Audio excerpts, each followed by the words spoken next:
দুর্নীতির লেজ ধরে টানাটানি করা হচ্ছে। আমরা দেখতে চাই দুর্নীতির কান ধরে টান দেওয়া হয়েছে।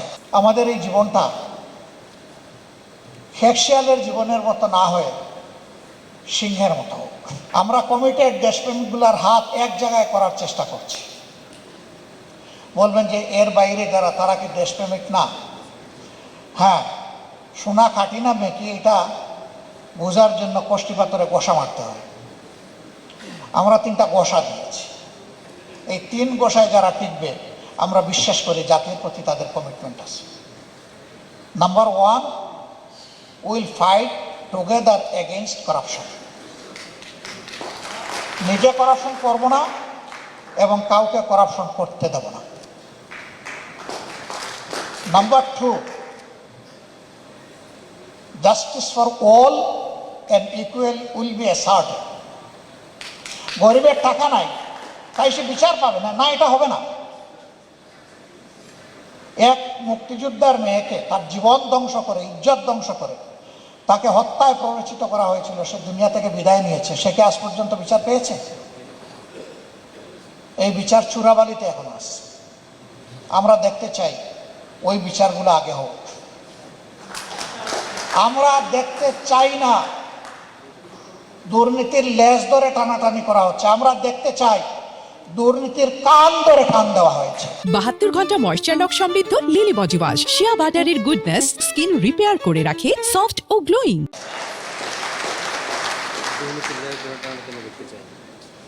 ডাল পাতা ধরা নয়, মূল ধরে টান মারতে হবে।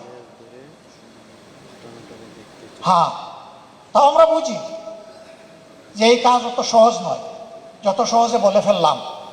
এই কাজ যখনই আমরা করতে যাব, তখন আমাদের সামনে বাধার একটা হিমালয় পর্বত দাঁড় করে দেওয়া হবে। বাট এই মানুষকেই তো আল্লাহ সক্ষমতা দিয়েছেন হিমালয় পর্যায় করার। ইনশাআল্লাহ আমরাও দুর্নীতির বাধা হিমালয় পর্বতকে আমরা ডিঙ্গাবো ইনশাআল্লাহ। সময় যা লাগুক, সমস্যা নাই। জীবন একবারের জন্য। একজনই শুধু 2বার এই পৃথিবীতে আসবেন, দ্বিতীয় আর কেউ আসবেন না। তিনি হচ্ছেন ঈসা ইবনে মরিয়ম আলাইহিস সালাম। তিনি ভাগ্যবান যে তিনি 2বার দুনিয়া আসবেন। একবার এসেছেন, আবার আসবেন। আমরা কেউ দ্বিতীয়বার আর আসবো না। অতএব আমাদের এই জীবনটা খেকশিয়ালের জীবনের মতো না হয়ে সিংহের মতো হোক। জাতির জন্য, মানবতার জন্য লড়াই করে মৃত্যুটা হোক সিংহের মতো। এই কয়েকদিন আগে অত্যন্ত অল্প বয়সের একজন হিরো দুনিয়া থেকে বিদায় নিয়েছে, শরীফ উসমান ইবনে হাদি। আল্লাহ তাআলা তাকে উচ্চ মর্যাদা দান করুন। ও বেঁচে থাকলে দুনিয়ার মানুষের কাছে সেইভাবে আদৃত, সমাদৃত হতো কিনা আই ডোন্ট নো, কিন্তু তার মৌত অসংখ্য অসংখ্য মানুষকে জীবন দিয়ে গেছে।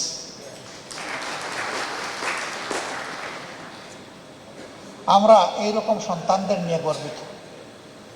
24-এর লড়াইয়ে 4 বছরের শিশু থেকে শুরু করে 62 বছরের বৃদ্ধ পর্যন্ত নিহত হয়েছে। আমরা তাদের প্রত্যেকের ঘরে বাড়িতে পৌঁছার চেষ্টা করেছি।